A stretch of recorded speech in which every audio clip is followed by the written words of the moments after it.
পারবে না, যা একটা প্রেসিডেন্টের একটা হুকুমে হয়ে যায়। ডক্টর ইউনূস তিনি ক্ষমতায় এসে ঘোষণা দিলেন আর বাংলাদেশে ওয়াজ মাহফিলের জন্য কোনো অনুমতি লাগবে না। ওয়াজ মাহফিল ইচ্ছা আপনারা প্রোগ্রাম করে ওয়াজ মাহফিল করে দেন। একটা হুকুমে সারা বাংলাদেশে লক্ষ লক্ষ প্রোগ্রাম হচ্ছে, কোনো অনুমতি নেই, এবং সেই লক্ষ লক্ষ প্রোগ্রামে লক্ষ লক্ষ লোক জড়ো হয়। কিন্তু একটা প্রোগ্রাম হয় নাই যে একটা মাহফিলে মারামারি হয়ে লোক মারা গেছে। কথা হয়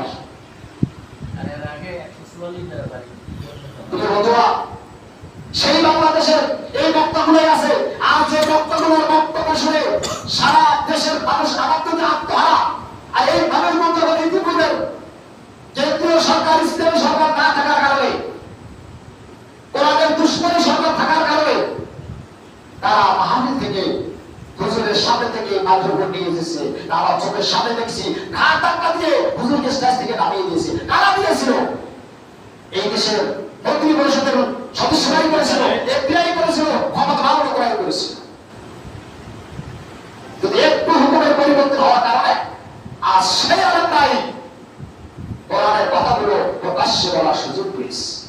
রাসূল তো বুঝতেছিলেন যে মক্কার জীবনে আমি নবী হলেও কিন্তু আমার কাছে কেন্দ্রীয় সরকারের কোনো ক্ষমতা না থাকার কারণে মক্কার জীবনে রাসূল কিচ্ছু করতে পারেন নাই।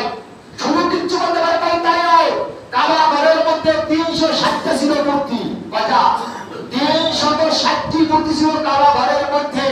আর রাসূল এই মক্কার 13টি বছর ইবাদত বন্দেগী যা করেছেন ওই মূর্তির সামনে তার করতে হয়েছে, যেহেতু কেন্দ্রীয় সরকারের রাসূল ছিলেন না, কেন্দ্রীয় সরকারে ছিল আবু জেহেল। এজন্য একটা রাষ্ট্র যদি পরিপূর্ণ ইসলামী জীবন ব্যবস্থাকে বাস্তবায়ন করতে চায়, তার ইসলামী সরকার বাস্তবায়ন আগে কোরআনী সরকার ও কেন্দ্রীয় সরকার হতে হবে। প্রেসিডেন্ট হতে হবে মুসলমান, প্রেসিডেন্ট হতে হবে কোরআনের পক্ষের লোক, প্রেসিডেন্ট হতে হবে ইসলামের ভালো। তাহলে দেশে পরিপূর্ণ ইসলামী জীবন ব্যবস্থা প্রতিষ্ঠিত হবে। রাসূল মক্কার 13 বছরে তিনি কিচ্ছু পরিবর্তন করতে পারলেন না, কিন্তু মদিনায় যাওয়ার পরে মদিনার মানুষের মধ্যে তিনি একটি সংবিধান তৈরি করলেন, যে সংবিধানের নাম ছিল মদিনা সনদ। এই সংবিধানের মাধ্যমে রাসূল পাক সাল্লাল্লাহু আলাইহি ওয়াসাল্লাম মদিনার ইহুদি, খ্রিস্টান, মুশরিক, মুসলমান সবার মধ্যে একটি সমতা তৈরি করলেন। আর কয়েকদিনের মধ্যে সেই মদিনা থেকে চোর, ডাকাত, গুন্ডা, হত্যা, সন্ত্রাস সব দূর হয়ে গেল। জোরে বলো সুবহানাল্লাহ।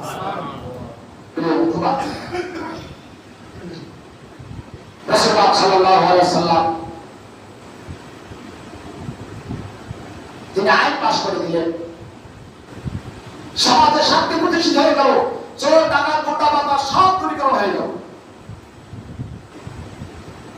মদিনায় শান্তি আর শান্তি। এতদিন পর্যন্ত যে মেয়েরা ঘর থেকে বের হয়ে তাদের গন্তব্যে যেতে তারা সাহস পেত না, তারা ভাবত যে পথের মধ্যে হয়তো আমি ধর্ষিতা হয়ে যাব। এই মেয়েগুলাই এখন নির্বিঘ্নে তাদের ঘর থেকে বের হয়ে গন্তব্যে চলে যায়। পথে তাদেরকে কেউ ডিস্টার্ব করে না, কেউ তাদেরকে কোনো সমস্যায় ফেলায় না। মদিনায় এখন শুধু শান্তি আর শান্তি। মদিনার সব মানুষ মুহাম্মদ সাল্লাল্লাহু আলাইহি ওয়াসাল্লামের আগমনে খুশি হলেও একটা মানুষ খুব অখুশি হয়েছিল। একটা মানুষ মারাত্মকভাবে অখুশি হয়েছে মুহাম্মদ সাল্লাল্লাহু আলাইহি ওয়াসাল্লাম মদিনায় যাওয়ায়। সে লোকটার নাম আছে আব্দুল্লাহ ইবনে উবাই। সে তো শিক্ষিত মানুষ ছিল। এই আব্দুল্লাহ ইবনে উবাইকে একসময় মদিনার প্রেসিডেন্ট বানানোর একটা প্রস্তাব ছিল, কিন্তু মুহাম্মদ রাসূলুল্লাহ সাল্লাল্লাহু আলাইহি ওয়াসাল্লাম মদিনায় যাওয়ার কারণে ওই লোকটার কথা মানুষ একেবারে ভুলে গিয়েছে। সবাই ভুলে গেল ওই লোকটা মুহাম্মদ সাল্লাল্লাহু আলাইহি ওয়াসাল্লাম যে তার একমাত্র শত্রু, এটা তিনি ভুলেন নাই।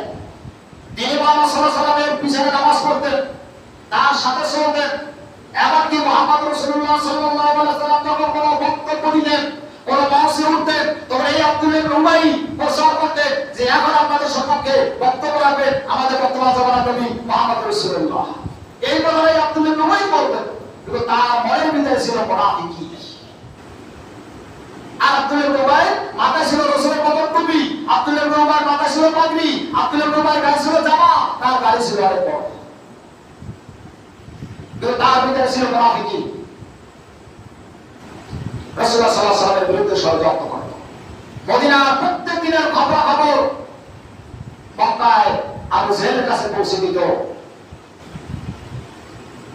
পৌঁছাতে এমন অবস্থা তৈরি করে ফেলেছে যে আবু জেহেলের মধ্যে এমন একটি অবস্থা তৈরি হয়েছে যে মদিনাকে সে আক্রমণ করবে, মদিনায় যুদ্ধ করবে, এমন একটা অবস্থা আবু জেহেলের মধ্যে তৈরি করে দিয়েছে এই আব্দুল্লাহ ইবনে উবাই। এই বর্তমান বাস্তবতার দিকে কথা বলছি।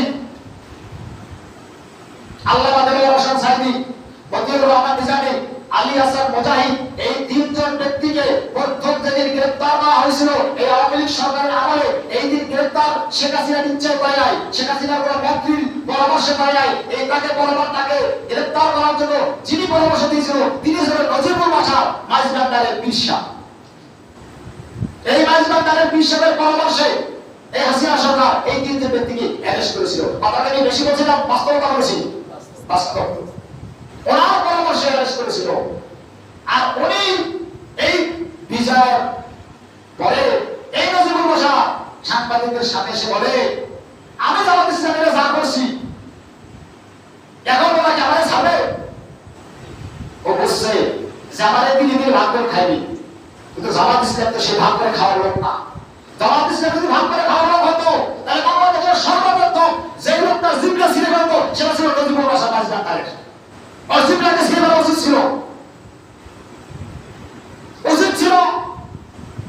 সেই শাহবাগী হুজুর, ওই যে সোয়ালাকি আমাদের ঈদগাহের ইমাম, সোয়ালাকি আমাদের ঈদগাহের ইমাম, সেই ফরিদুদ্দিন মাসুদ, ও জিবলাকে ছিঁড়ে ফেলা উচিত ছিল। ও একজন আলেম, আমার কেউ কেউ তালুই পরিচয় দেয়, আমার তালুক, কিন্তু সেই লোকটা মুখ ছেড়ে বলেছিল আমি শাহবাগে এসে এই সমস্ত হুজুরদের বিরুদ্ধে কথা বলতে পারি না, আমি ভাগ্যবান। কথা বলছে তার বিরুদ্ধে, এই সাইদের বিরুদ্ধে, এই মধ্যে রহমানের বিরুদ্ধে, আলী হাসান মুজাহিদের বিরুদ্ধে, যারা বাংলাদেশের একজন সবচেয়ে আদর্শবান মানুষ প্রমাণিত করেছেন। আওয়ামী লীগ সরকার প্রমাণ করেছে যারা একজন আদর্শবান মানুষ, কিন্তু রাজনৈতিক কারণে এদেরকে ফাঁসি দিয়েছে। আমি বলতেছিলাম এই কথাটা যে আব্দুল্লাহ ইবনে উবাই শুধু ওই যুগে ছিল না, এই যুগে আব্দুল্লাহ ইবনে উবাই আছে, এই যুগে যেমন সরকার তোমার আলম আছে।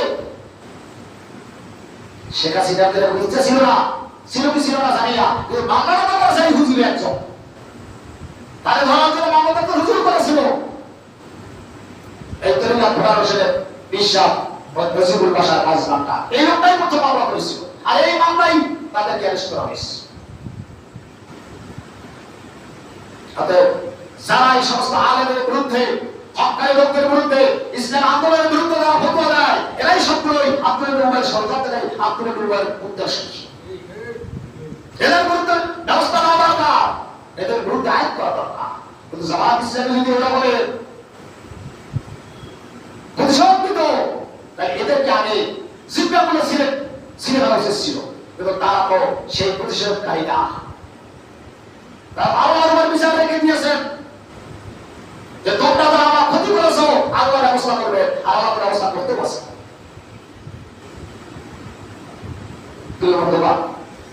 রাসূলুল্লাহ সাল্লাল্লাহু আলাইহি সাল্লাম তিনি মক্কা মদিনায় একটি শান্তি রাষ্ট্র প্রতিষ্ঠা করে দিলেন। আর সেই আব্দুল্লাহ ইবনে উবাইর ষড়যন্ত্রে আবু জেহেল 1000 সুসজ্জিত সৈন্য নিয়ে এই মদিনাকে আক্রমণ করার জন্য তিনি রেডি হয়ে গেলেন। রাসূলুল্লাহ সাল্লাল্লাহু আলাইহি ওয়াসাল্লামের কাছে খবর আসলো যে মুহাম্মদ, তোমার বিরুদ্ধে মদিনা মক্কার প্রেসিডেন্ট আবু জেহেল 1000 সৈন্য নিয়ে এসেছে তোমার সাথে যুদ্ধ করার জন্য। রাত্রিবেলা খবরটা এসেছে। রাসূলুল্লাহ সাল্লাল্লাহু আলাইহি ওয়াসাল্লাম খুব চিন্তিত হয়ে পড়লেন যে 1000 লোক নিয়ে এসেছে আমার দেশকে যুদ্ধ করার জন্য। আমার দেশে তো বেশি লোকজন নেই, অল্প কিছু লোকজন, বেশিরভাগ মানুষ ইহুদি খ্রিস্টান, তারা তো আমাদের সাথে যুদ্ধ করবে না, আমরা করবো কি? রাসূলুল্লাহ সাল্লাল্লাহু আলাইহি ওয়াসাল্লাম তাৎক্ষণিকভাবে সাহাবীদেরকে ডাক দিলেন। গভীর রাত্র হয়ে গেছে, আবার সঙ্গী সাথীরা মক্কা থেকে আবু জেহেল 1000 সুসজ্জিত সৈন্য নিয়ে এসেছে আমাদের এই মদিনা আক্রমণ করার জন্য। আপনারা করবেন কি? বলে হুজুর আপনাদের ডাক দাও।